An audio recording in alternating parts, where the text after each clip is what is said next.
On commence ce journal avec les réactions mitigées à Kinshasa, la capitale de la RDC, suite à la condamnation de Vital Kamerhe à 20 ans de prison. Le directeur de cabinet du président Félix Tshisekedi a été reconnu coupable de corruption et de détournement de fonds de près de 50 millions de dollars. Une somme destinée à l'achat de maisons préfabriquées pour des officiers de police et des soldats dans le cadre d'un vaste programme d'infrastructure. L'affaire marque un tournant dans la lutte contre la corruption en RDC. Écoutez ces réactions recueillies dans les rues de Kinshasa après le verdict. Les fonds qui leur sont donnés pour améliorer les conditions de vie de la population, la construction de routes, de bases militaires, ils se les mettent dans la poche. Ils se soucient de leurs intérêts et non de ceux du pays. Je suis tout à fait d'accord avec la décision du tribunal. Ils ont fait ce qu'il fallait. Quelle que soit ton influence, quel que soit ton rang, on l'a vu qu'un directeur de cabinet a été descendu au rang d'un simple citoyen, jugé et condamné à 20 ans de prison.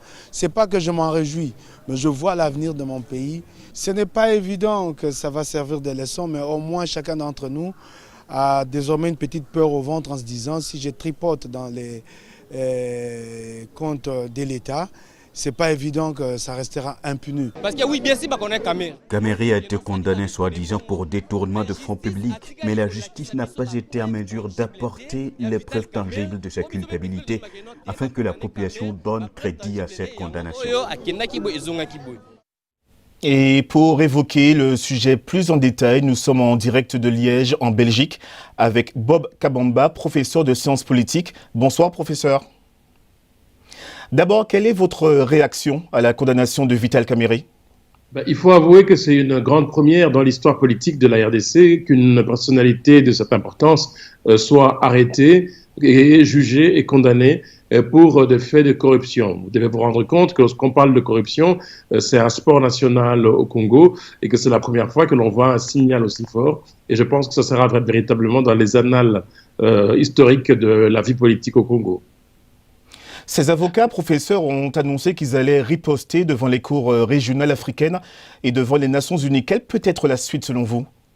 Je ne pense pas que ces cours auront une grande influence sur l'issue du processus d'appel qu'ils veulent lancer. Je pense plutôt que la condamnation va être précisée, elle va être confirmée, puisque je pense que le président Tshisekedi veut montrer l'exemple. Et pour montrer l'exemple, il faut que cette condamnation soit effective. Le président Tshisekedi, vous le dites, veut montrer l'exemple. Mais justement, parlons de lui. Quel pourrait être son avenir sans Vital Kamerhe ? C'est là où tout le débat se situe, parce qu'il y a des analystes qui parlent qu'en éliminant Vital, il est en train de pouvoir avoir un boulevard pour le mener aux élections de 2023 sans encombre. Laissez-moi vous dire qu'au Congo, le vote présidentiel, c'est un vote régional. Et que lorsque l'on a un vote régional, pour pouvoir remporter les élections, on a besoin de l'apport d'autres régions.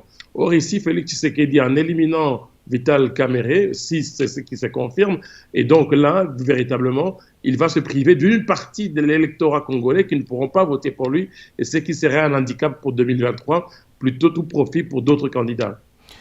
Professeur, il se prive d'une partie de l'électorat, mais en même temps, selon les accords qu'il y avait déjà eu, Kamerhe aurait pu être le candidat en 2023.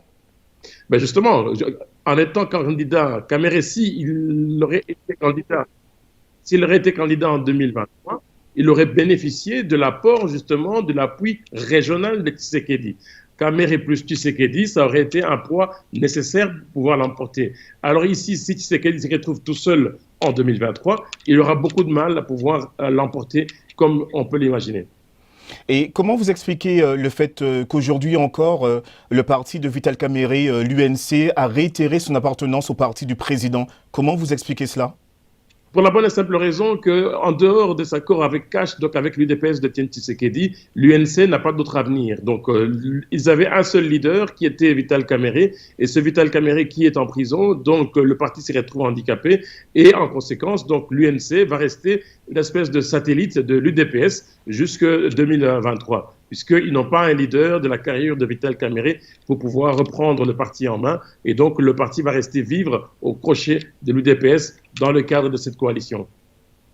Merci beaucoup, Bob Kabamba, pour votre analyse depuis la Belgique. Merci. Toujours dans l'actualité politique.